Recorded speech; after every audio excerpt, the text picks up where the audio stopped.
할렐루야, 반갑습니다. 오늘은 두 번째 시간입니다. 오늘은 제가 외톨이 인생이란 제목으로 말씀을 전달해 드리겠습니다. 주님께서 휘어진 저의 오른쪽 발가락을 보여주시면서 왜 발가락이 휘어졌는지, 제가 또 어떻게 태어났고 자랐는지를 간증을 또 하라 하시네요. 그래서 또 말씀을 전달해 드리겠습니다. 그리고 저조차도 까마득히 잊고 있었던 오래전의 일을 보여주시면서 그 이야기를 비유로 저의 삶과 연결시켜서 말씀을 여러분들께 전달하라고 하셨습니다. 말씀을 들으실 때는 집중을 잘 하셔서 핵심 포인트가 무엇인지, 또 교훈하시고자 하시는 것이 무엇인지를 스스로 깨달으시기를 바랍니다. 현재 지금 굴러가는 지구 자체가 콩가루라고 말씀을 하셨습니다. 그리고 하나님께서는 저의 집안을 콩가루 집안이라고 말씀을 하셨습니다. 저의 어머니는 약 12년 전에 돌아가시고 안 계시는데요. 어머니는 어린 나이에 시집을 일찍 가셨습니다. 그 당시에 일제시대에 위안부에 끌려가지 않으시기 위해서 시집을 일찍 가셨고 자식들을 둘을 낳으셨습니다. 그리고 남편을 잃으셨습니다. 두 번째 남편과의 사이에서 자식을 셋을 낳으시고 또 홀어머니가 되셨습니다. 세 번째, 저희 아버지를 만나셨는데 저희 아버지는 부잣집 8형제 중에 막내 아들이셨습니다. 어머니는 독립운동 하시는 외삼촌의 영향으로 가난하게 사셨습니다. 저희 아버지는 젊은 총각이셨고 같은 마을에 사셨던 저희 어머니의 미모에 반하셔서 10살 연상의, 또 그것도 자식 5딸린 저희 어머니를 조건 없이 사랑하셨습니다. 그 시대에는 아주 시대를 초월한 사랑이셨습니다. 그 집안의 반대를 무릅쓰시고 아버지께서는 집안에서 내어 쫓김을 당하시면서까지 어머니를 선택을 하셨고 사랑을 하셨습니다. 그리고 두 분은 사랑 하나로 빈손으로 새 가정을 가지셨습니다. 그리고 저를 갖게 되셨습니다. 고생을 해보지도 않으셨고 일도 한번 해보지도 않으셨던 저희 아버지는 가난으로 인해서 현실에 부딪히게 되십니다. 그래서 어머니를 선택하신 것을 후회하게 되셨고 아버지는 부모 형제들에게 계속 도움을 요청해 보셨지만 거절당하시고 외면을 당하셨습니다. 형제들에게 심지어 얻어맞고 돌아오시기도 하셨습니다. 그렇게 되시면서 술만 드시면 어머니 때문에 인생이 망치셨다고 불평을 하시고 원망을 하시면서 어머니를 구타하시기 시작하셨습니다. 그래서 저는 어머니 뱃속에서부터 아버지에게 실컷 얻어맞으면서 자랐습니다. 그래서 그 영향으로 오른쪽 발가락이 휘었습니다. 그렇게 아버지의 발길에 채이면서도 제가 살아남게 되었습니다. 여동생도 하나 있었는데 동생도 그렇게 얻어맞아서 낳자마자 죽었습니다. 아버지께서는 나름대로 열심히 살아보시려고 노력하셨지만 힘이 부딪히게 되시면서 큰 언니와 큰 오빠 둘만 남기고 셋 자녀는 다른 집에 입양을 보내셨습니다. 제가 태어났어도 아버지께서는 한 번도 저를 품에 안아주지 않으셨습니다. 언니 오빠에게도 저는 이유 없이 미움덩어리였습니다. 어머니는 저보다는 언니와 오빠를 항상 마음에 두셨고 많이 사랑하셨어요. 부모님의 따뜻한 사랑, 형제 간의 따뜻한 사랑을 한 번도 경험하지 못하고 자랐습니다. 사랑을 많이 받은 사람이 사랑을 할 줄 안다고 교회에서 가르침을 받아왔는데 절대 그렇지 않습니다. 사랑을 많이 받은 사람들이 더 욕심도 많고 자기 중심적이고 더 바라고 항상 남과 비교합니다. 나중에 보면 제일 많이 사랑을 받은 사람들이 배신을 하는 것을 많이 보았습니다. 그리고 저에게 특이사항이 하나 있는데 돌 지난 다음부터 모든 일들을 기억한다는 점입니다. 어느새 큰 언니는 시집을 가고 집에 없었고 어느 날 어머니가 오빠에게 아기를 업으라고 저를 업으시라고 그렇게 하면 오빠가 저를 업고 제 엉덩이를 막 꼬집어서 무척 아팠던 기억이 납니다. 또 어느 날은 동네 아저씨가 아버지를 개울에 밀어 넣으시고 자전거를 번쩍 들어서 아버지한테 던지셨습니다. 어린 마음에 마음속으로 나쁜 놈 다리나 부러져라 했더니 정말로 다리가 부러져서 목발을 짚고 왔다 갔다 하시는 걸 보았습니다. 그리고 어느 날은 형부가 언니하고 다투고 오셔서 어머니한테 딸 교육 어떻게 시키셨냐 그렇게 말씀하시며 쇠 외양간 치우는 쇠스랑을 들고 어머니를 위협하시길래 마음속으로 나쁜 새끼 다리나 부러져라 했더니 정말로 또 다리가 부러져서 목발을 짚고 다니시는 것을 보았습니다. 그리고 또 두 번째까지는 제가 우연이라고 생각했는데 세 번째도 그런 일이 생겨서 누가 알고 저를 잡아갈까봐 무서워서 그때부터 저주를 하지 않았습니다. 제가 허약하게 태어나서 그런지 많이 울었습니다. 아버지께서는 회초리를 들고 오셔서 이놈의 지집에 더 울어봐라 하시며 막 때리셔서 제가 울다가 지쳐서 쓰러져 잠들곤 하였습니다.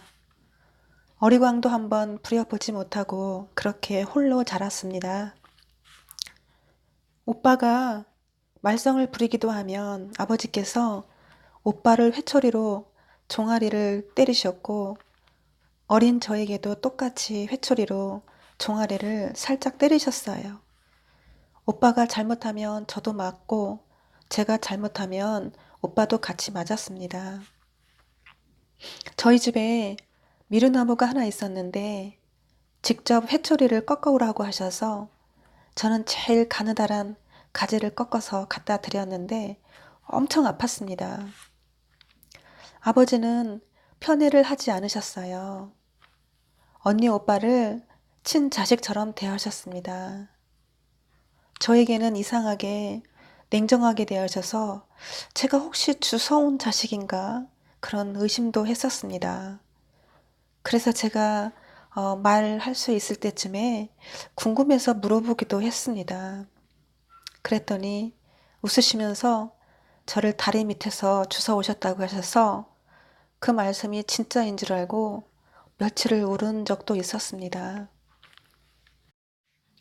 아버지께서는 점점 일을 안 하시고 어머니가 장사를 하시게 되셨습니다. 저희 어머니는 막걸리 장사를 하셨어요. 저희 집은 주막집이었습니다. 저희 집 앞은 버스가 서고 사람들이 타고 내리는 장소였습니다. 그 당시에는 비포장 도로였기 때문에 차가 한번 지나가면 먼지가 뿌옇게 났고 집 마루에는 언제나 늘 먼지가 가득했습니다. 저희 집은 또 사람들이 항상 많았습니다. 사람들이 만나는 장소였어요. 개도 잡아서 같이 나누어서 먹고 돼지도 잡아서 같이 나누어 먹고 늘 잔칫집 분위기였습니다. 밤이면 동네 어르신들이 모이셔서 윷놀이도 하시고 화투도 치시고 저희 방이 좀 넓었었는데 방에는 담배 연기가 자욱했었습니다. 그리고 저는 멀찌감치 앉아서 구경도 하고 또 아침에 일어나서 보면 동네 어르신들과 얽혀서 자고 있었습니다. 어머니는 글도 모르시고 시계도 볼 줄 모르셨습니다. 셈도 할 줄 모르셔서 거스름돈을 얼마나 줘야 할지 모르셔서 항상 상대방에게 얼마를 주어야 되냐고 물으시고 주셨습니다. 어린아이가 주전자를 들고 멀리서 찾아오면 여지없이 돈을 도로 내주시면서 저 위에 가서 맛난 거 사 먹어라 하셨어요. 바로 윗집에도 저희 집처럼 막걸리도 파시고 또 그 집은 또 과자도 팔았었는데 이웃집을 배려해 주시는 따뜻한 마음도 있으셨어요. 그리고 어린아이들에게 대우하시는 모습이 참 겸손해 보이셨습니다. 어머니는 사람들을 대하실 때 진실하게 대하셨어요. 가식도 없으셨고 항상 다소곳하시고 술도 안 드시고 사람들과 반갑게 인사를 하시는 것 외에는 말을 많이 하지 않으셨습니다. 왜냐하면 저희 어머니는 언어에 한계가 있으셨어요. 제 눈에는 어머니의 모습이 참 아름다우셨습니다. 그리고 참 정직하셨어요. 어린 저에게도 죄성을 가지고 태어난 것이 근본인데 엄마를 보면서 제가 바뀌어지게 되었습니다. 어린 아이가 순수하다고 선하다고 생각하세요? 그렇지 않습니다. 몇 년 전에 제가 사업을 할 때 같이 있었던 직원이 결혼을 해서 아이를 낳아서 저를 같이 보러 왔는데요. 아이를 데리고 카페에서 주스를 마시고 있었는데 아이가 손으로 주스컵을 툭 치는 바람에 주스가 엎질러졌습니다. 유모차에 앉아있던 아이가 손가락으로 저를 가리키면서 저 여자가 그랬다고, 자기가 안 그랬다고 고개를 저으면서 옹알옹알 하는 겁니다. 말 못하는 어린아이가 대놓고 거짓말을 하는 거였어요. 얼마나 웃음이 남았는지 그 모습이 우리의 본질적인 모습입니다. 아담이 선악과를 따먹고 범죄한 이후에 그 아담의 죄로 인해 아담의 후손인 우리는 나면서부터 부패한 심령을 가지고 태어났기 때문입니다. 그것이 원범죄, 자범죄라고 하시죠. 저희 집은 거지들이 많이 왔습니다. 옛날 거지들은 얼굴도 새까맣고 머리털은 사자 같고 눈은 하얗고 옷은 너덜너덜하고 냄새도 많이 났고 진짜 무서웠어요. 어머니는 거지가 오면 안방에 아랫목에 상을 차리셔서 식사를 대접하셨습니다. 찌개 하나에 숟가락을 같이 담그시면서 얘기를 들어주시고 식구처럼 대하셨어요. 어머니는 그리스도인도 아니셨는데 가난했지만 남을 잘 대접하시고 사랑으로 베푸시고 따뜻한 마음을 가지신 분이셨습니다. 저는 거지가 먹던 숟가락을 잘 보고 기억했다가 그 숟가락으로 밥을 먹지 않았습니다. 저도 성인이 되면서 어머니가 하시던 행동을 그대로 하게 됐습니다. 그리고 주님께서 저에게 이방 여인 도르가라고 하신 이유도 그러신 것 같습니다. 제가 몇 년 전에 있었던 일인데요. 나그네를 잘 대접하다가 아주 심각한 병을 제가 고친 적이 있었는데요. 저희 가게는 많은 사람들이 찾아오십니다. 원인 모르게 목이 심하게 아프고 허리까지 통증이 생겨서 일하기도 힘들고 도저히 장사도 더 이상 못하겠다 싶었을 때쯤 가게에 영업사원이 한 분 찾아오셨습니다. 카드 회사 직원분이셨는데 연세도 있으셨고 카드를 만들면 7만 원을 주겠다 하시길래 너무 열심히 영업을 하셔서 제가 7만 원 안 받고 그냥 만들어 드리겠습니다. 그랬더니 깜짝 놀라시는 겁니다. 계약서를 작성을 하는데 이름, 주소 써 내려가다가 가족이 있냐 해서 없다고 했더니 싱글이냐 해서 그렇다 했더니 어떤 남자가 좋으냐 그러시길래 신실한 믿음의 남자를 좋아한다고 말씀드렸습니다. 그랬더니 교회 다니는 사람이냐고 그러셔서 자기도 교회를 다니고 싶다고 제가 다니는 교회를 같이 가자고 하셨습니다. 저는 항상 예배 드릴 때 제일 앞자리에 앉았었기 때문에 그분과 함께 제일 앞자리에서 예배를 드렸는데 이분이 예배를 드리고 나시고 나서 목이 아프다고 하시는 겁니다. 그래서 다음부터는 제일 앞자리에 앉지 않고 세 번째, 네 번째 칸 정도 되는 곳에서 예배를 드렸는데 그 후부터 목이 아프지 않았습니다. 감사하게도 그분 때문에 목이 아픈 원인을 알게 되었고 제가 열심히 말씀을 집중해서 듣느라 목이 꺾이는 줄도 모르고 쉬는 줄도 모르고 그렇게 지내왔던 것입니다. 사실 제가 목이 많이 아파서 기도했을 때 무지개를 보여주시면서 한 달 안에 치료가 될 것이라고 말씀을 해주셨어요. 그랬는데 그 시점에 이분을 만나게 되었던 것입니다. 암튼 제가 많은 추억이 있는데요.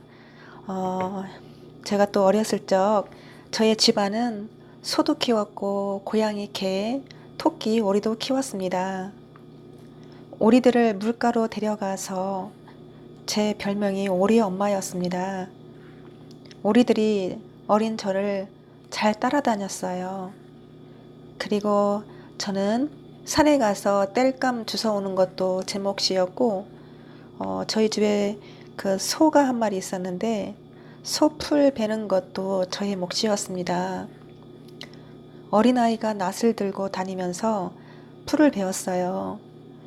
처음에는 손을 몇 번 베었었는데 피가 철철 나도 아무렇지 않게 다녔고 점점 납치를 제가 아주 잘했습니다. 지난 9월 17일 날 주님께서 제가 소풀을 베는 장면을 보여주시더니 제가 낫을 들고 사람들을 향해 나아가는 모습을 보여주시면서 요한계시록에 낫을 들고 금 면류관을 쓰고 14만 4천과 같이 내려오는 사람이 저라고 말씀을 하셨습니다. 암튼 저희 아버지는 인정사정 없으셨습니다. 참 잔인하셨어요. 가만히 있는 오리를 낫으로 목을 치셨고 목이 잘린 채 피를 쏟으면서 목 없이 막 걸어다니는 장면도 보았습니다. 어떤 날은 화가 나시면 오리를 들으셔서 패대기를 치셔서 죽이시기도 하셨어요. 그리고 아버지는 어머니를 자꾸 구타하셨습니다. 머리채도 잡으셨고 손에 잡히시는 것은 죄다 집어던지셔서 살림살이가 남아나질 않았습니다. 어머니 옆에 있다가 날아오는 그릇에 물건에 맞아서 제가 다치고 피도 많이 났었습니다. 어머니는 더불어 같이 싸우지 않으셨습니다. 그냥 울기만 하셨습니다. 그리고 그 다음 날은 언제 그랬냐듯이 밥을 준비하셔서 제일 먼저 아버지 밥을 푸시고 제일 좋은 것을 드렸어요. 밥을 안 드시면 잘 두셨다가 그 다음 날은 새로 밥을 지으셔서 제일 먼저 푸셔서 아버지 드리고 전날 아버지께서 안 드신 찬밥은 우리가 먹었습니다. 어머니는 아버지를 잘 섬기셨습니다. 누가 너희 엄마 뭐하니? 이렇게 물으면 술 장사요. 그렇게 자랑스럽게 얘기하곤 했었는데요. 사람들이 이상하게 저를 쳐다보는 겁니다. 그리고 비웃으시는 겁니다. 제가 동네 아이들에게 찾아가서 나랑 놀자 하면 아무도 놀아주지 않았습니다. 우리 엄마가 너랑 같이 놀지 말래. 장사꾼 딸이라고 나쁜 거 배운다고 너랑 놀지 말래. 그렇게 얘기했습니다. 저는 이해가 안 갔습니다. 우리 엄마는 정직하시고 진실하시고 존경스러운데 너무 자랑스러운데 왜 나쁜 거 배운다고 말할까? 어린 저에게는 이해가 안 갔습니다. 저는 항상 외톨이였고 고양이와 개가 유일한 나의 동무였습니다. 동네 아이들이 모여서 놀이할 때 끼워주지도 않고 혹여나 왕놀이 하면 거지 역할만 끼워주었어요. 제가 여기까지 어렸을 적 말씀드리고 그리고 또 제가 약 20년 전에 제가 제주도에 친구들과 여행을 갔었습니다. 4박 5일 동안 여행을 했는데 제가 민박집에서 머물렀습니다. 아침에 일어났는데 어디선가 아름다운 새소리가 들렸습니다. 어쩌면 새소리가 저렇게 아름다울 수가 있을까 생각했어요. 제가 새소리를 따라서 가보니 대문 옆에 새장이 하나 있었고 새 한 마리가 새장 안에 들어 있었습니다. 저도 그 당시 집에서 새를 여러 마리 키웠었는데 제가 키우는 새들과는 전혀 다른 새소리였고 보통 새들이 색깔도 예쁘고 모양도 화려한데 이 민박집 새는 참새처럼 그저 평범하고 모양도 없는 새였습니다. 제가 주인 아주머니한테 물었습니다. 새소리가 너무 예쁜데 왜 한 마리만 있습니까? 보통 한 쌍을 같이 새장에 두지 않습니까? 한 마리만 왜 키우십니까? 라고 물었습니다. 주인 아주머니께서 대답하시기를 처음에는 한 쌍을 부부새를 같이 두셨는데 지들끼리 좋아서 울지도 않고 일부러 떼어 놓았다고 하셨어요. 짝을 찾느라 짝을 부르느라 하루 종일 울어댄다고 아주머니께서는 새소리를 종일 들어서 좋다고 하셨어요. 그 이야기를 듣고 좀 슬프기도 했고 많은 생각을 하였습니다. 하나님께서 저를 태어나서부터 지금까지 외톨이로 살게 하셨습니다. 제 힘으로 사람을 의지하고 많이 만나보고 했는데 헛일이었습니다. 이상하게 꼭 일을 만드셔서 사람들과 떼어놓으셨어요. 저를 사람들과 섞이지 않게 하셨습니다. 제가 평생 고아처럼 살았습니다. 나중에 알게 되었는데 하나님께서는 저를 그 외로운 새처럼 하나님만 의지하고 찾고 부르고 기도하길 원하셨던 것 같습니다. 저에게 혼자 있을 때는 정말 몰랐는데 그것이 얼마나 보배로운 것인지를 이제서 알게 되었습니다. 작년에 저에게 해주신 말씀이 있으신데 저에게 주신 말씀입니다. 성화는 가족되기 원하지 않는다. 말세에 하나님 사랑이기도 하다. 택한 사람을 심히 기뻐하노라. 야곱 잊어본 적이 없다. 내 너를 잊어본 적이 없다. 다니엘은 뜻을 정하여 그렇게 살았고 어마어마한 사랑을 야곱에게 쏟아 부어주신다. 모든 손이 하나님께서 선택하신 동방 야곱에게 하나님의 신을 부으셔서 하나님이 직접 하나님의 영으로 세상을 심판을 해야 한다. 그렇게 말씀을 주셨습니다. 하나님께서 비유를 주십니다. 어린아이가 작은 새 한 마리를 주물주물거리고 놀고 있습니다. 부모가 가만히 바라보고만 있습니다. 어린 생명을 귀하게 여길 줄 알게 해야 된다고 하십니다. 쌈채소 적근대 한 장을 보여주십니다. 보라, 하나님께서 손이 가지 않은 것이 하나도 없다고 말씀하십니다. 곤충들을 시골에서 가져오는 것입니다. 부모님의 잘못된 점을 내가 스스로 발견할 줄 알아야 합니다. 솔로몬의 지혜가 여기 있도다 하시며 잘못된 점들을 분별을 할 줄 알아야 한다고 말씀을 하십니다.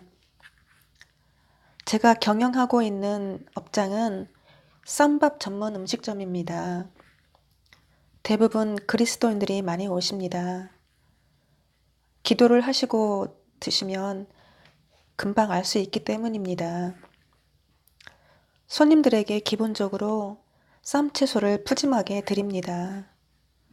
그런데도 드시다가 상추 몇 개, 깻잎 몇 개만 더 주세요 이렇게 하십니다. 나중에 또 더 달라고 하십니다. 손님들이 식사하시면서 이것 주세요, 저것 주세요, 깻잎 더 주세요, 적근대 더 주세요. 끝이 없습니다. 저의 경험인데요. 음식을 절제하지 못하면 모든 삶에 절제가 안 됩니다. 음식을 먹으면서 하나님의 손길, 생명의 소중함, 나에게 오기까지의 수고와 가치를 생각해 본 적이 있으십니까? 나의 돈의 가치만 생각하지는 않으십니까? 쌀 한 톨 한 톨의 소중함, 물 한 방울의 소중함, 그것을 알아야 한다고 하십니다. 풍족해져서 하나님을 잃어버렸다 하셨어요. 하나님을 진심으로 사랑하게 되면 나 중심에서 벗어나게 됩니다. 풀 한 포기, 개미 한 마리, 돌 한 개, 소중하게 여기게 돼요. 이 세상에 존재하는 것들이 소중하지 않은 것이 하나도 없습니다. 사람들이 원하는 대로 다 해주다 보니 얼마나 힘든지 아세요? 음식점은 다른 업종의 사업보다 민감한 부분이 참 많았습니다. 어느 날 하나님께 제가 물었습니다. 저는 참 묻는 게 많아서 어느 날 주님이 저에게 다니엘이 얼마나 질문을 좋아하는지 몰라요 하셨네요. 하나님, 손님들이 원하는 대로 다 해주다 보니 몸도 힘들고 일도 많고 아무리 원하는 대로 해줘도 감사하지 않고 끝도 없고 당연하다고 생각하니 저 욕심들을 다 채워주다 보니까 내 마음에 때가 묻습니다. 마음이 기쁘지 않습니다. 제 생각은 이러이러한데 하나님 보시기에는 어떻게 생각하십니까? 그렇게 물었습니다. 주님이 저에게 내 말이 옳도다, 잘 보았다 하시며 비유를 주셨습니다. 나쁜 손님이 한 번 들어오셨습니다. 이것 저것 더 달라, 저것 더 달라 계속 달라고 해서 계속 갖다 드렸습니다. 만족하지 못하시고 먹지도 않으면서 욕심 부리고 그릇만 계속 쌓아놓고 있는 겁니다. 그리고 악한 미소를 짓고 있었어요. 착한 손님이 들어왔습니다. 손님에게 음식을 갖다 주려고 하니 그 나쁜 손님을 다 갖다 줘서 음식이 바닥이 나서 갖다 줄 음식이 없는 장면입니다. 그 후에 제가 마음을 굳게 먹고 메뉴판을 고치고 남들과 다르게 영업을 하였습니다. 저희 가게는 손님들이 원하는 대로 해드리면 종일 줄 섭니다. 저는 제 마음에 때가 묻지 않게 하기 위해서 노력을 많이 했습니다. 왜냐하면 체험적인 삶을 살기 위해서 제가 노력을 했어요. 그리고 비유를 주십니다. 초등학생 한 명과 부모님과 같이 손님으로 오셨습니다. 초등학생 아이가 저를 불렀습니다. 밥에서 머리카락이 하나 나왔다며 깎아주세요. 그렇게 말을 하는 장면입니다. 밥을 바꿔주고 죄송하다고 사과하였습니다. 그 아이의 부모가 계산하시면서 저에게 명령하듯이 깎아달라고 하십니다. 제가 너무 명령적이셔서 안 깎아드렸더니 구청에 바로 신고를 하셨습니다. 숟가락에 뭐가 조금 묻었다고 불평불만하시고 음식에서 뭐가 하나 나왔다고 깎아달라고 하고 돈을 못 내겠다고 하고 구청에 신고하시는 분들이 거의 대부분 그리스도인들이셨습니다. 제가 살고 있는 우리 집 주변에 음식점이 하나 있는데 얼마나 바깥도 지저분하고 안도 지저분하고 손님들이 원하는 대로 다 해주다 보니 가게가 얼마나 지저분한지 모릅니다. 많은 손님들이 저희 가게를 평가를 하십니다. 음식점은 좋으나 문제가 있다고, 달라는 대로 안 주고 손님이 원하는 대로 안 해주고 추가 요금 내야 한다고, 그게 불친절하다고 하십니다. 그게 서비스가 안 좋다고, 기분 나쁘다고 그렇게 평가를 하십니다. 주님께서 저를 평가하십니다. 잘하였다. 내가 너를 택하였다. 단 한 사람 바른 삶을 산다. 다른 사람들이 볼 땐 아닌 것 같아도 마지막에는 너같이 사는 이가 없으리라. 너가 네 엄마를 잘 보았듯이 나도 너를 잘 보았다. 야곱을 택하신 것을 심히 기뻐하노라 하시며 저의 식당을 이름을 붙여주셨는데 로얄 식당이라고 붙여주셨습니다. 비유를 하나 주십니다. 동전의 앞뒤면을 보여주셨어요. 그리고 황금색 털을 가진 개가 주인의 품에 편안히 같은 방향을 바라보며 앉아있는 장면을 보여주십니다. 그리고 주인이 가는 곳마다 개가 주인의 발밑을 졸졸 따라다니는 장면을 보여주십니다. 그리고 박넝쿨이 나무를 칭칭 감고 있는 장면을 보여주시며 제가 그렇게 주님과 일치된 삶을 살았다고 말씀을 하셨습니다. 그리고 기뻐하는 자, 마음이 합한 자라고 말씀을 하셨고 다윗은 항상 주를 내 앞에 모심이며 다윗에게는 온전한 신앙이 있었고 다니엘은 뜻을 정하여 그렇게 살았고 나의 모든 기쁨을 주께 드리리라. 노아는 그렇게 기쁨으로 살았고 오벳 에돔처럼 절대적인 신앙, 순종이 있었듯이 죽으면 죽으리라 에스더가 나아간 것처럼 제가 그렇게 살았다고 말씀을 하셨습니다. 그리고 비유를 또 주십니다. 제가 밤길을 걸어가는데 차 한 대가 저를 계속 따라와서 주님의 인도하심을 받고 숨어서 차가 지나갈 때까지 몸을 피해서 안전하게 집에 들어가는 장면입니다. 저는 주님 안에서 마음껏 즐겼습니다. 진리가 저를 자유케 하였습니다. 누가 뭐라고 해도 저는 주님 앞에서 바로 서려고 노력했습니다. 주님이 거룩하시기 때문에 제가 깨끗하지 않으면 주님을 만날 수 없기 때문에 그분의 성품을 닮아가려고 노력하였습니다. 비유를 또 주십니다. 제가 어느 식당에 손님으로 갔습니다. 주인 아주머니께서 나의 스타일을 보시고 싫어하시고 이상하게 자꾸 쳐다보시길래 왜 그러시느냐 하니 당신을 볼 줄 알아야지 하시는 겁니다.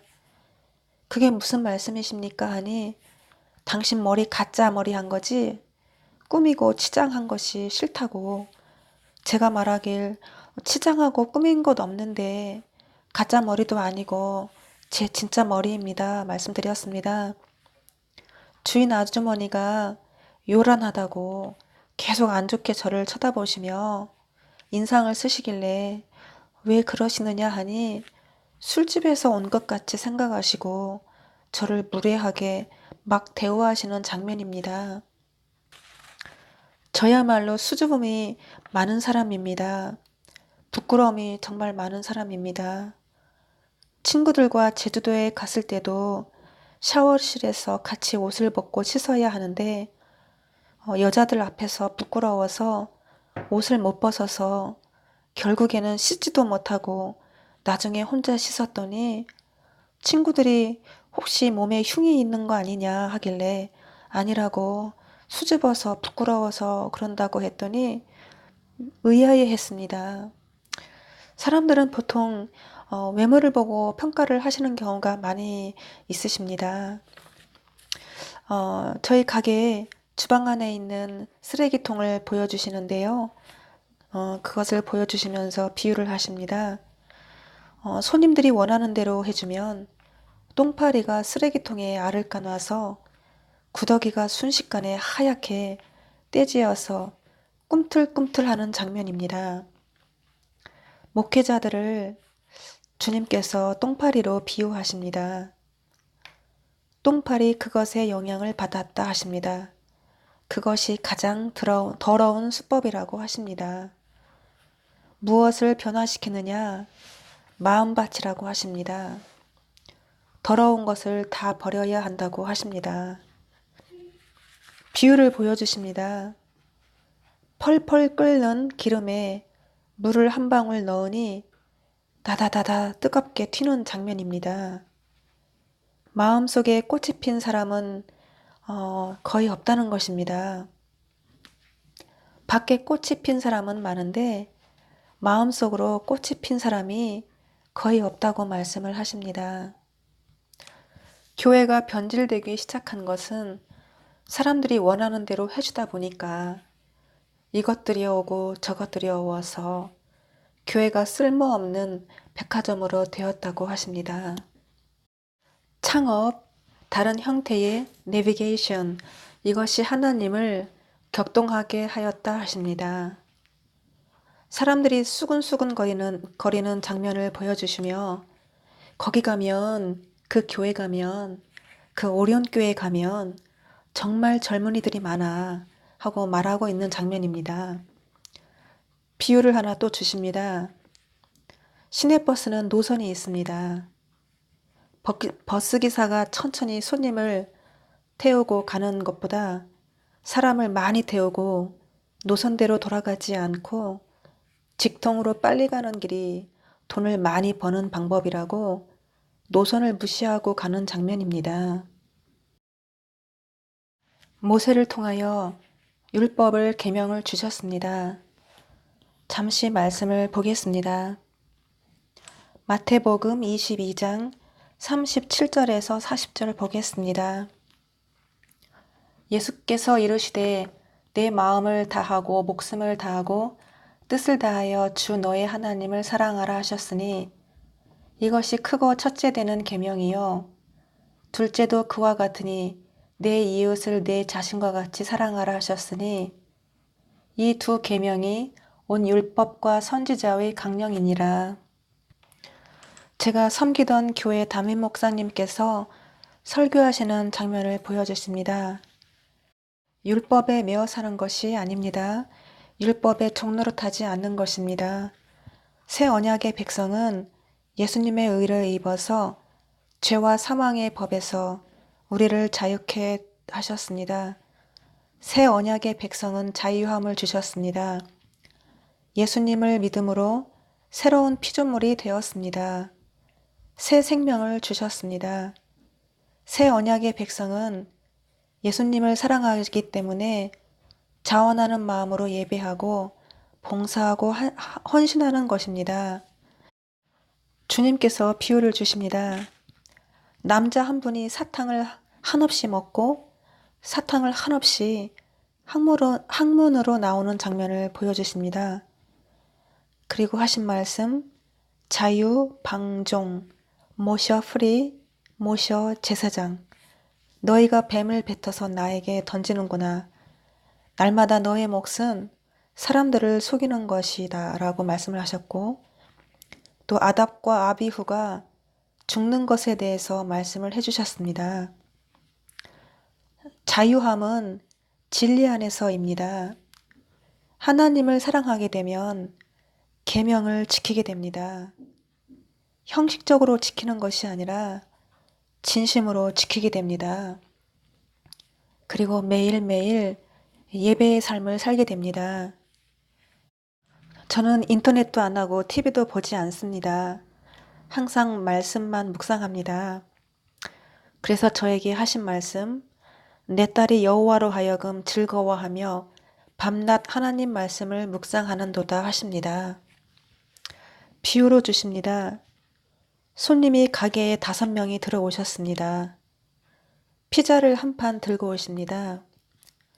양해를 구하지 않고 피자를 펼쳐놓고 드시면서 음식을 3인분만 주문하시는 겁니다. 2분은 피자를 드시겠다고 하십니다. 제가 얘기합니다.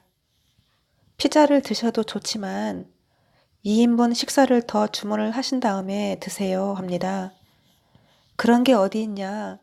기분 나쁘다고 나가십니다. 누구의 과실입니까? 주님이 말씀하십니다. 손님 과실이 100이라고 하십니다. 저의 영업장에 규율을 만들었습니다.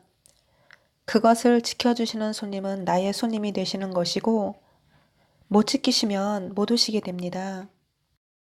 즉 하나님께서 주신 하나님의 법, 율법, 계명, 성령이 주시는 말씀을 못 지키시면 하나님 나라에 못 들어가신다고 하십니다. 우상을 섬기면 나 중심이 됩니다. 하나님을 사랑해야 하는데 나를 사랑하기 때문에 하나님보다 돈, 명예, 부, 자식, 남편, 아내, 그리고 하나님보다 다른 것을 더 사랑하게 되면 합당하지 않다고 성경 말씀에도 있습니다. 마태복음 10장 30절 보시면 아버지나 어머니를 나보다 더 사랑하는 자는 내게 합당하지 아니하고 아들이나 딸을 나보다 더 사랑하는 자는 내게 합당하지 아니하며 우상을 섬기면 율법이 하나님의 계명이 다 깨집니다. 하나님께서 말씀하셨습니다.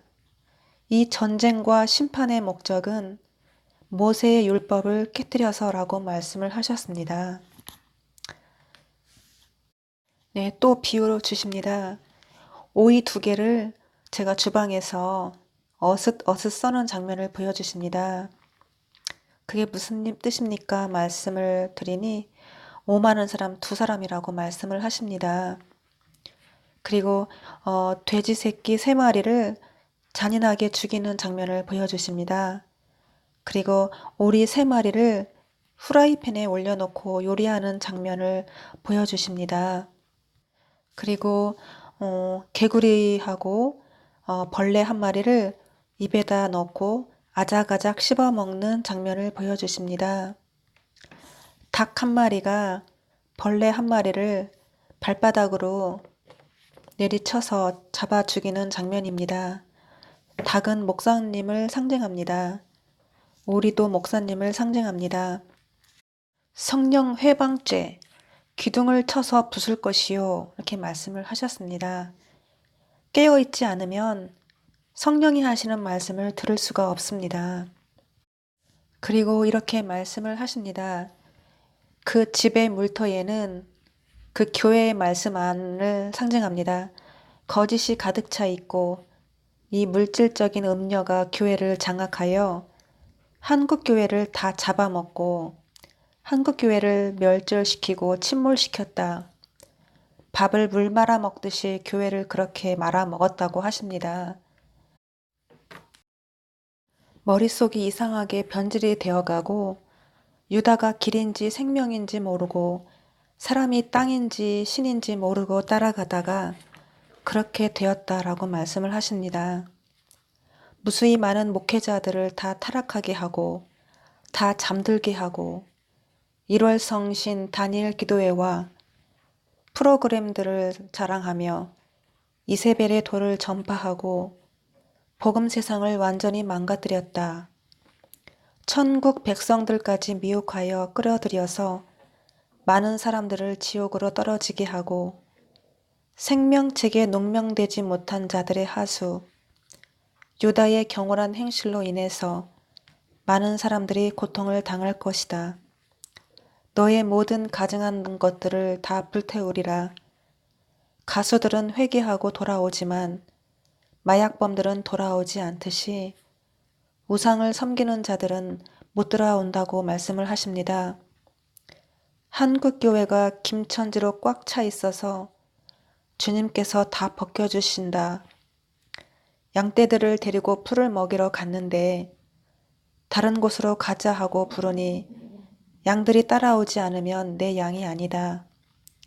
그렇게 말씀을 하시네요. 깡패들을 사들여서 빗장이들을 협박하고 진실이 거짓화되고 거짓이 현실화되고 자신의 야망을 하나님의 비전이라고 속였다. 회개할 게 없는 척 하지 마라 사람들아. 제가 전해드리는 말씀들은 거의 전부 교회에 이미 전달한 말씀을 다시 말씀을 전하는 것입니다. 비유를 주십니다. 하얀 개 한 마리가 하나 있고 벤치에 주인이 앉아 있는데 개가 펄쩍펄쩍 뛰면서 주인을 무시하는 것이 아니라 개가 주인의 무릎을 밟으면서 펄쩍펄쩍 뛰면서 주인을 바라보고 주인을 밟으면서 또 바라보는 장면입니다. 주인의 잘못된 점을 가르쳐주는 장면입니다. 비유를 주십니다. 아주 작은 승용차, 모닝 같은 승용차에 앞에 두 사람이 타 있고 제가 뒷좌석에 앉았는데 좁은 차에 뒷좌석에 세 사람이 앉아 있는데 너무 비좁아서 불편해서 그렇게 가는 장면입니다. 운전기사가 술을 많이 드셔서 제가 차를 세우고 운전하는 분한테 왜 술을 마시느냐, 마시지 말라 항의하는 장면입니다. 운전기사가 하는 말 딱 2잔밖에 안 마셨다고 말씀을 하시길래 제가 말하길 그만 마셔라, 위험하다 그렇게 얘기하는 장면입니다. 기사는 목사님을 상징합니다. 저를 이 오륜교회에 보내신 것은 미가야 선지자처럼 살리기 위해서 보내셨다고 하십니다. 무수히 많은 실타래를 보여주시며 생명줄이라고 말씀을 하시고 엘리야가 먼저 와서 길을 닦았다고 예언하셨다고 하셨습니다. 여자에게 저를 통해서 가르침을 주었으나 받아들이지 않고 기회를 주었으나 완악하여 받아들이지 않아서 질책, 경고, 책망, 심판에 왔다. 그렇게 말씀을 하십니다. 작년 2018년 9월부터 제가 섬기던 교회를 나가지 않았어도 매일매일 주시는 말씀들을 받아서 열심히 교회에 전달해 드렸는데요. 많은 떡을 배달한 교회라고 말씀을 하십니다. 제가 컴퓨터로 열심히 말씀을 올려드렸는데 저의 모습을 오래전에 에스겔 선지자가 예언을 하였다고 말씀을 하셨습니다. 비유를 또 주십니다. 하얀 개 한 마리가 넓은 논에서 아무도 도움 없이 혼자서 입으로 열심히 땅에 줄을 긋고 있는 장면입니다. 하늘 높이 올라가서 그 넓은 광야 논바닥을 보니 줄이 빼곡히 가득했습니다. 충실한 비밀스런 경공이라고 말씀을 하십니다. 그리고 또 비유를 주십니다. 어떤 여자가 곳간에서 아이를 낳는 장면을 보여주십니다. 이 오륜교회가 말세에 이 후세 사명자를 낳는 교회였다고 말씀을 하셨습니다. 어머니가 저를 가지셨을 때 아버지께서 제가 떨어지라고 발로 차시는 장면을 보여주시며 담임 목사님께서 임신한 여인을 발로 차시고 들이받으시면서 애가 떨어지라고 하시는 장면을 보여주십니다. 영적으로 헤롯 왕 애구방이라고 하셨습니다. 그리고 또 비유를 주십니다. 어느 날은 제가 길을 걸어가는데 갑자기 비가 많이 와서 버려진 신문지를 머리에 쓰고 걸어가는데 하늘에 별들이 보이고 별이 7개가 희한한 모양으로 바뀌는 장면입니다. 춤추는 천사의 모습도 보이고 뱀의 모습도 보이고 여러 가지 형태로 별 모양이 바뀌는 장면입니다. 제가 마음속으로 하나님 나 사랑하는 표현 좀 해주세요 하니 토끼 모양도 보여주시고 강아지 모양도 보여주시고 이 모양 저 모양으로 바뀌었습니다. 그리고 그 별이 7개가 그 여자의 자궁으로 들어가는 장면을 보여주십니다. 그리고 아들을 낳는 장면을 보여주십니다. 또 비유를 주십니다. 산삼을 캐러 사람들이 산에 올라갔습니다. 산삼을 발견하고 신봤다 하니 담임 목사님 사모님께서 하시는 말씀, 삼을 왜 뜯고 있어? 그대로 놔두지 하시는 장면입니다. 주님께서 비정상적인 삶, 그와 함께 먹으리라 말씀을 하셨습니다. 비유를 또 주십니다. 제가 대학 1학년 때 여름방학 때 큰 언니가 음식점을 하고 있는데 제가 한 달 정도 아르바이트를 했습니다. 저는 고교 시절부터 아르바이트를 하면서 학비를 벌었습니다.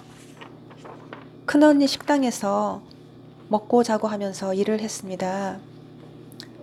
조카가 하나 있는데 조카가 제 나이보다 3살이 어렸어요. 어느 날은 조카와 언니가 말다툼을 하고 나서 화가 나서 조카가 엄마를 욕을 하길래 제가 말하기를 엄마를 욕하면 안 된다. 엄마를 무시하면 안 된다. 엄마를 공경할 줄 알아야 한다. 그렇게 말하는 장면입니다. 조카가 이모가 뭔데 그렇게 얘기하냐고 해서 이모니까 말할 수 있는 것이다 라고 말하는 장면입니다. 언니가 막 들어오더니 너는 왜 내 딸한테 뭐라고 하느냐 말하는 장면입니다. 제가 서운해서 나는 언니 동생이야 얘기할 수 있는 거 아니냐 하니 그렇게 말하고 있는데 형부가 들어오셔서 너는 왜 버르장머리 없이 언니한테 말대꾸 하느냐 하시는 장면입니다. 즉시 오빠한테 전화해서 내 동생 버르장머리 고쳐놔라 하시는 겁니다. 오빠가 급히 달려와서 이유도 묻지 않고 상황도 보지 않고 앞차기 뒤차기 돌려차기 죽도록 맞아서 귀에서 피나고 입에서 피나고 언니 형부 조카 앞에서 실컷 얻어맞는 장면입니다. 이 비유를 보여주시며 제가 이 교회에서 복음을 전하다가 영적으로 그렇게 두들겨 맞고 침뱉음을 당하고 온 가족이 의견을 모아 저를 몰아내어 버리셨다고 하십니다. 스스로 원수를 맺으셨고 그리고 주님이 말씀하시기를 하늘에서 내려온 천사라고 하시네요. 그리고 7별의 흰새라고 말씀을 하십니다. 비유를 또 주십니다. 성도를 보여주십니다. 이 여성도분은 신발도 너덜너덜하고 가난한 과부였습니다. 이 성도가 자신의 전부를 털어서 목사님께 선물을 드리는 장면입니다. 또 어떤 성도님은 한 달 동안을 그림을 그리는 것을 연습을 하시더니 손수 그림을 그리고 카드를 만들어서 크리스마스 카드를 목사님께 마음을 다해 정성을 다해 드리는 장면입니다. 마음에 안 든다고 사줘도 선물을 줘도 불평하시는 장면을 보여주십니다. 선물을 사줘도 지랄한다고 말씀을 하시네요. 인도 대통령은 빅TV를 선물을 받았다고 하십니다. 너무 많은 것들을 받다 보면 흔해가지고 목사님들이 귀한 것을 모른다고 말씀을 하십니다. 음녀가 얼마나 자기를 영화롭게 했는지 음녀를 보아라 하십니다. 제사장은 왕노릇하라고 직분을 드린 게 아니라고 하십니다. 만인 위에서 간음한 자라고 말씀을 하시며 얼마나 깨끗하게 잘하고 다니면 귀신도 꼼짝 못한다고 하십니다. 이분을 자색 옷을 입은 자들의 모임 여섯 번째 왕이라고 말씀을 하십니다. 또 비유를 또 주시는데요. 여자는 목사님을 상징합니다. 굽이 매우 높은 하이힐을 신고 걸어가는 장면을 보여주십니다. 무리하게 성격도 급한지 계단을 3개, 4개씩 밟고 올라가다가 뒤로 벌러덩 넘어져서 속이 다 보이는 장면입니다. 그것을 사람들이 구경하는 장면입니다. 미니스커트를 입고 바다를 향해서 2 다리를 쫙 벌리고 앉아있는 장면을 보여주십니다. 미꾸라지 한 마리가 온 땅을 흙탕물을 일으키는 장면을 보여주시고 거대한 악어 한 마리를 잡아서 입과 몸통을 밧줄로 꽁꽁 묶어서 어깨에 메고 물속에서 질질 끌고 나오는 장면을 보여주십니다. 거대한 동태 한 마리를 잡아서 밧줄로 묶어서 물속에서 질질 끌고 나오는 장면을 또 보여주십니다. 그리고 명정터 숟가락 전멸 하시네요. 그리고 파리채로 2마리 파리를 한꺼번에 때려잡는 장면을 보여주십니다. 그리고 하시는 말씀, 계명성이여 떨어진 별이여 어찌하여 지켰는고. 샛별처럼 밝은 빛이 밝은 별이 나타나서 다 쳐 부수리라. 어린 목동과 함께하리라. 이제 땅이 사륙을 당하리라. 붉은 포도주를 따르는 장면을 보여주십니다. 그리고 술병의 뒷면 종이딱지 제조사를 보여주시며 주 본거지를 찾아가셔서 다 죽이신다고 하십니다. 좌우에 날쌘 검 원년의 고레스와 손을 잡고 통치하시다. 고레스가 저라고 말씀을 하시네요. 예수님이 앞서가시고 제가 예수님 뒤를 줄줄 따라가는 장면을 보여주십니다. 그리고 뜨인 돌이라고 하시고 공중에 떠있는 돌을 하나 보여주시며 내 원수 갚는 날이라고 말씀을 하십니다. 비유를 주시는데 물을 한 솥 끓이는데 철사뭉치 2개를 솥에 넣고 끓이니 아무리 끓여도 안 녹아서 철사뭉치를 꺼내어서 빻아서 가루로 만드는 장면을 보여주십니다. 그리고 칼을 가는 장면을 보여주시며 여자가 입에다가 여러 개의 칼을 물고 걸어가는 모습을 보여주십니다. 그 무시가 날카로워져서 저를 갈고 닦은 화살로 만드셨다고 하십니다. 그리고 하시는 말씀, 똥만도 못한 나의 백성들아, 음녀는 음녀의 땅은 황무지가 될 것이요 그 사람들은 다 갚아주실 것이라 하시네요. 기나긴 용과의 싸움이라고 말씀을 하시며 미가엘 천사장을 보내주세요 했더니 네 얼굴에 있다 말씀을 하십니다. 그리고 흙으로 성을 쌓는 장면을 보여주시면서 6889 여리고성이 무너진다. 6889가 무슨 뜻입니까? 여쭈니 6가지 재앙을 팔아서 갚다라고 하시네요. 그리고 바벨론이 습격을 당한다. 예루살렘 청소 시작이라고 말씀하시며 라면 멕시코 불길 시작이라고 하시네요. 멕시코는 혼합주의 상징을 합니다. 그리고 버스가 터널을 들어가더니 화염이 나고 폭발하는 장면을 보여주십니다. 그리고 애굽 오리, 황제 오리를 침몰시킨다고 말씀을 하십니다. 애굽 오리가 무슨 뜻이냐고 여쭈니 변질되고 타락한 목사라고 하시네요. 발로 밟으셔서 석회와 같이 만드신다고 말씀을 하십니다. 저 뱀을 완전히 쳐 부수기까지는 시간이 걸린다고 하십니다. 정말 무서운 재앙들이 기다리고 있다고 하십니다. 약 6개월 동안 심판을 하신다고 하시는데요. 심판에 대한 전달사자, 한국이 전하는 심판에 대한 전달사자라고 하십니다. 그리고 저에게 내가 너를 인도할 것이다. 나는 정의요 공의요 다림줄이라.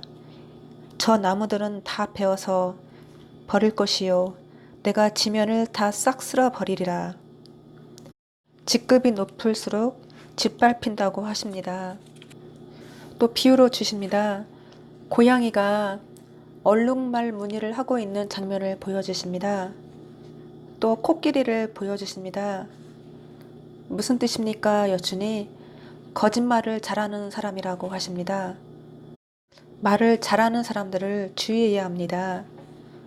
하나님께서 이렇게 말씀하셨습니다.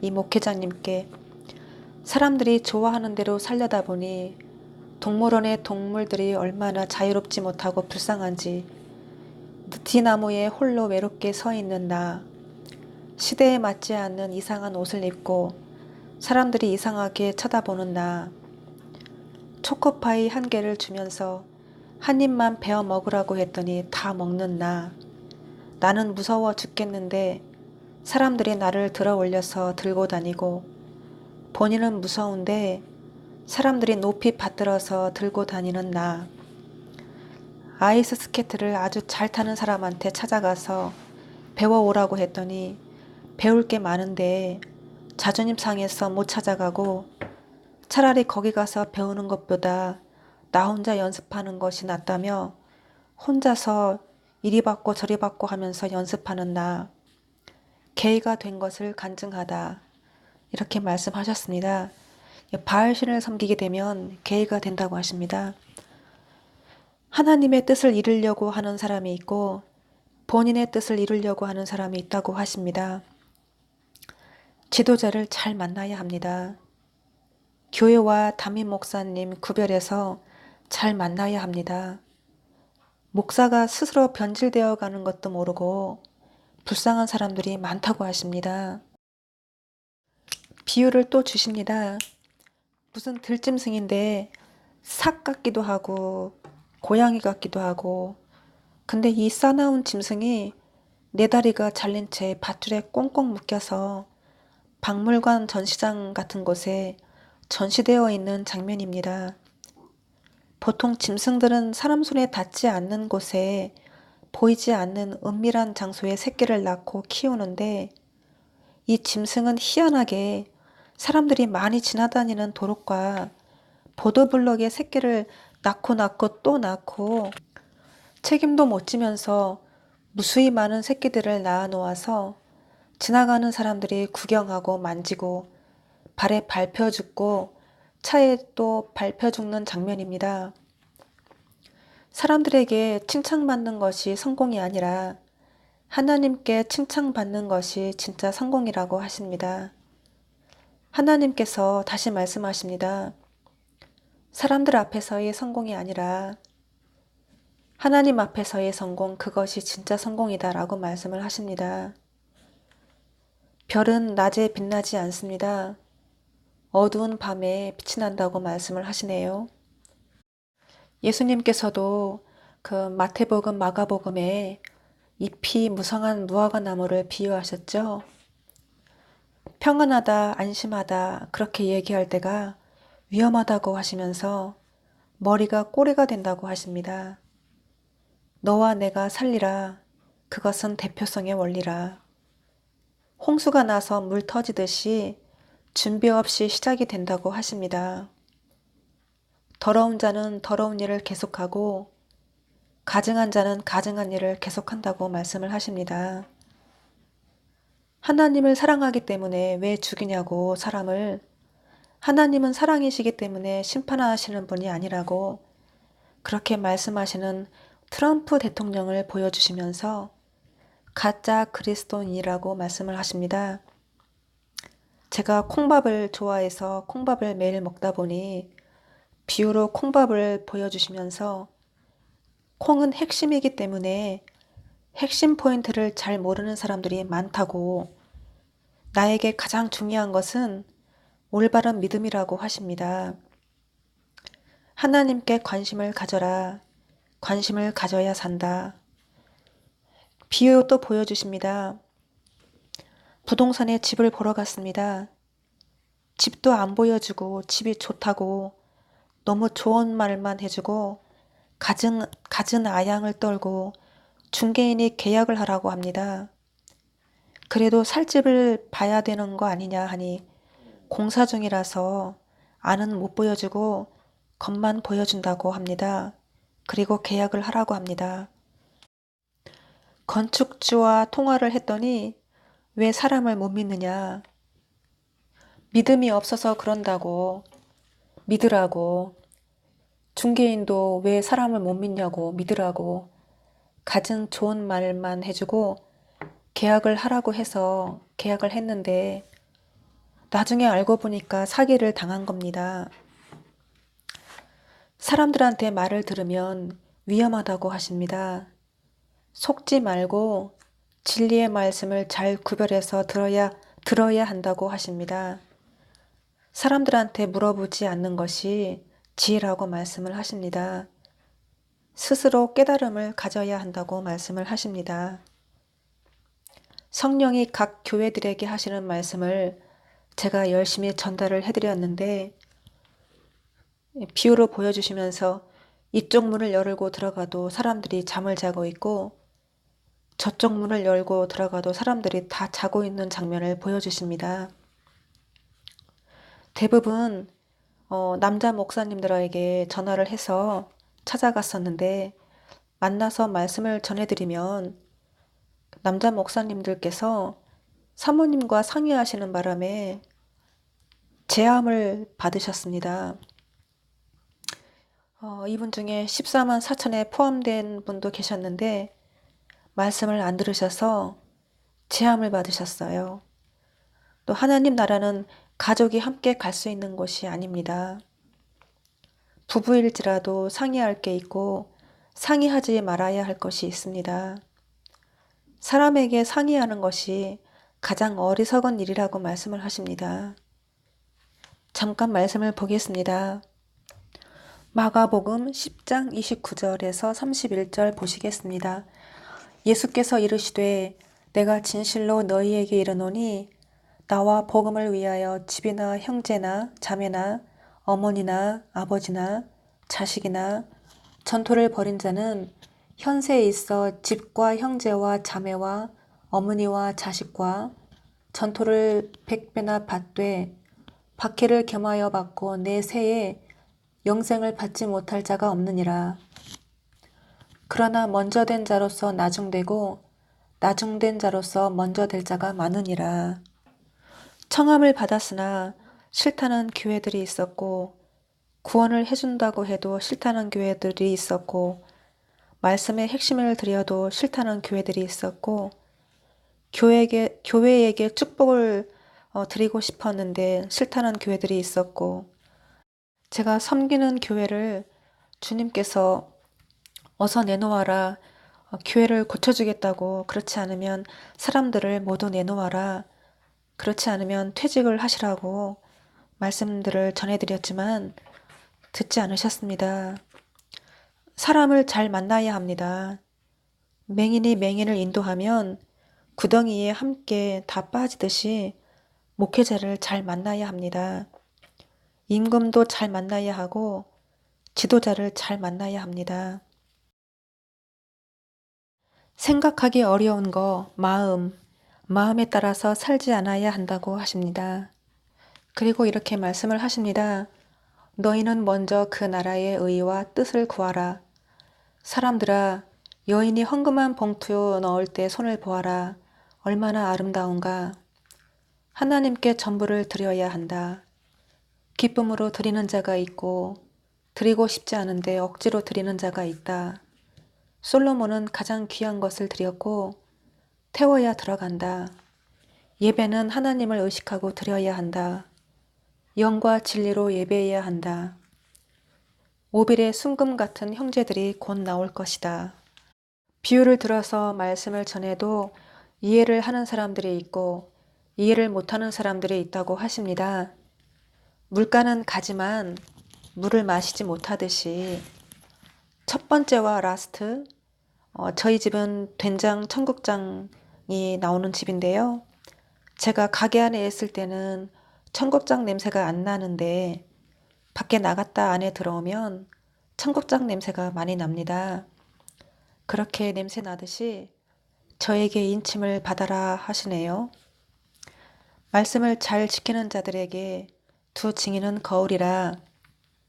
출애굽 1세대는 가나안 땅으로 들어가지 못했습니다. 여호수아와 갈렙만 들어갔습니다. 하나님 말씀을 지키지 않았기 때문입니다. 거룩한 씨를 동방에서 키운다고 하십니다. 해돋는 대로 올라와서 떡과 수분이 있는 여자를 찾아라 하십니다. 작은 책을 꿀같이 먹고 다시 예언하는 여자가 있다고 하시며 아무도 못하지만 북두칠성은 할 수 있느니라. 새벽 강아지를 따라가라. 다른 사람들은 다 알아보고 동방야곱이라고 부르더라.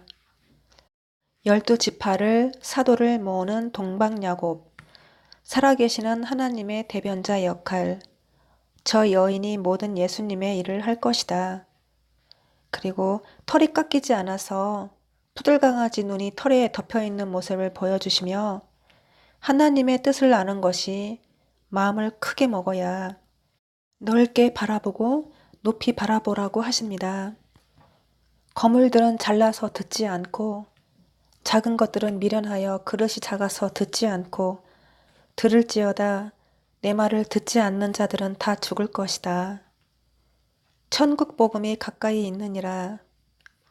빛이 나지 않고 드러내지 않고 의를 행하는 자, 의를 입은 자, 처음과 같이 아름다운 자, 한 줄기 빛으로 이방의 빛이 된 수냄 여인, 동방의 꽃, 이스라엘 대표자 선누라. 무수히 많은 종들이 시험을 당할 것이며 보라 내가 새 일을 시작하리니 바리새인 누룩들을 다 심판하신다. 하나님께서 받으시는 교회가 있고 안 받으시는 교회가 있다.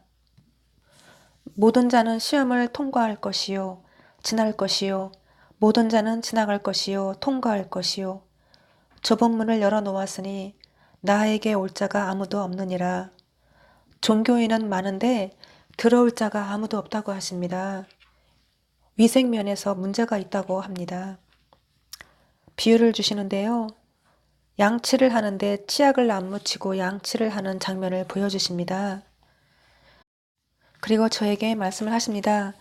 다니엘아 너는 고하여 외쳐라. 예언을 할 때에 어떠한 방해도 받지 않으리라. 이것은 나를 위하여 반드시 이루리라. 그게 나인 줄 모르느냐. 보탬을 통하여 일반 하얀 승용차 한 대를 보여주시고 그 일반 승용차에 위에 캡을 올려놓으니 영업용 택시가 되는 장면을 보여주십니다. 그리고 공산당 반대운동은 실패, 문재인이 나라를 다 팔아먹고 북방을 부른다라고 말씀을 하시네요. 깡패는 깡패 소굴에 놓고 보호받을 사람들은 보호하시고 시대를 볼 줄 알아야 독수리가 다른 곳으로 없고 다른 곳으로 날아가는지라 말씀을 하십니다. 가장 정직한 새, 지렁이 같은 야곱을 만나서 이 지렁이가 무슨 뜻이냐고 여쭈니 힘이 없고 연약한 자를 상징한다고 하시네요. 솔로몬이 하나님 말씀을 들은 것처럼 여 선지자 에레미야 선누라. 한국 교회는 찌그러진다. 혓바닥이 안철수의 큰 무기, 간증의 밤에 다 쳐 죽인다. 아주 높은 산에 나무 한 그루를 보여주시고 정상에서 엘리야가 노래를 부른다고 말씀을 하시네요. 한반도 지도를 보여주시며 남과 북 경계선 중앙 쪽을 보여주시고 태풍의 경고가 있느니라 하시고 다듬이 소리를 들려주십니다. 그리고 암호가 동태찜이라고 하십니다. 예, 동태, 명태, 생태, 명종터, 예, 제가 섬기던 교회를 상징합니다. 집중적으로 이 교회에 재앙을 내리신다고 하십니다. 보라, 그날이 가까워졌음이라.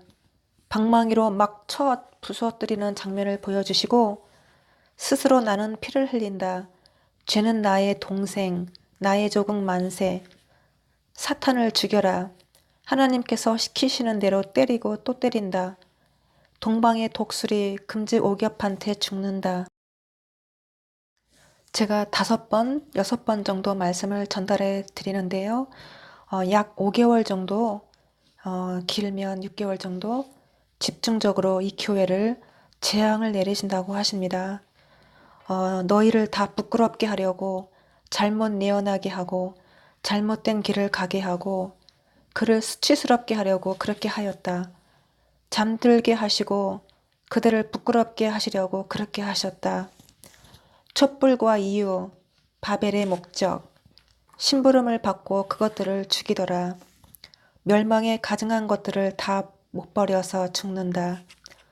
이마에 짐승의 표를 찍었나니 하나님께서 사랑하시는 자에게는 한없이 사랑하시고 새긴 우상, 거리의 사람과 미운 자들에게는 연기를 하수와 같이 부어주신다.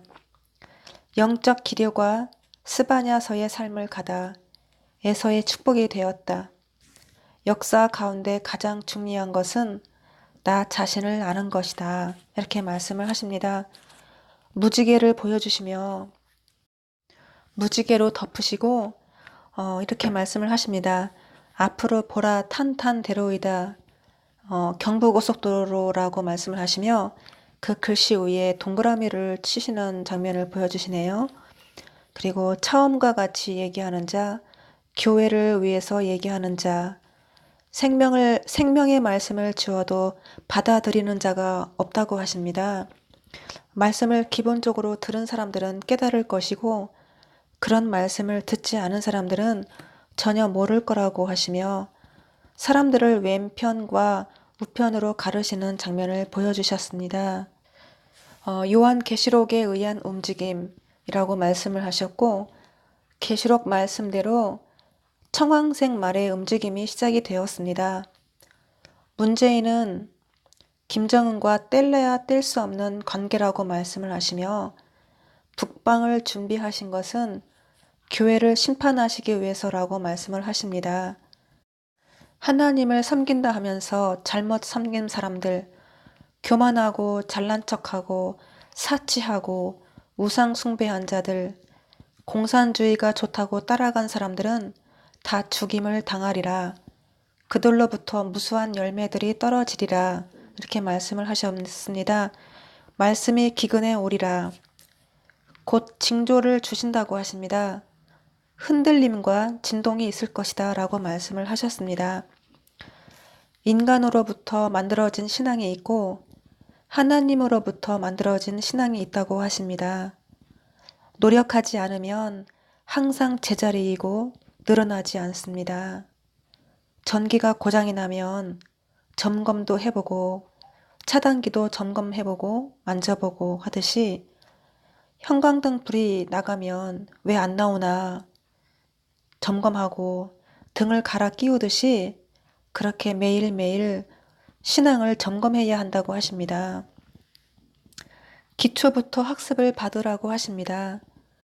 우물물은 저한테서밖에 안 나온다고 말씀을 하셨습니다. 그리고 하신 말씀, 너희를 불기둥과 구름기둥으로 인도하리라. 교만한 자는 하나님을 못 섬긴다. 낮은 자가, 겸손한 자가 하나님을 섬긴다. 이렇게 말씀을 하셨습니다. 제가 춤을 추는 사람인데요. 춤 공연 나갈 때 이마에 빈대를 붙이고 나갔습니다. 제가 벨리 댄서 춤을 춥니다. 이마에 붙인 빈디를 보여주시면서 제가 빈디를 붙이고 다녔던 것은 나라가 망한다는 징조, 예표였다고 하십니다. 이사야 20장 말씀을 주시며 종말이 왔다는 예표라고 즉 애굽의 멸망이 다가왔다는 징조라고 말씀하셨습니다. 이사야 19장을 말씀을 주시며 빠른 구름을 타고 애굽에 강림하리라. 내가 애굽에 강림하리라. 여러 번 말씀을 주시길래 제가 정말로 예수님 구름 타시고 오시는 거예요? 그렇게 물었더니 말씀을 이끄는 사명자라고 말씀하셨습니다. 그리고 눈이 왔을 때는 차가 체인을 감고 가고 눈이 안 왔을 때는 체인을 감지 않고 가듯이 하나님께서는 계획을 몇 개월, 몇 년 미루시기도 하신다고 하십니다. 오늘은 여기까지 말씀을 전해드리고 마치겠습니다. 감사합니다.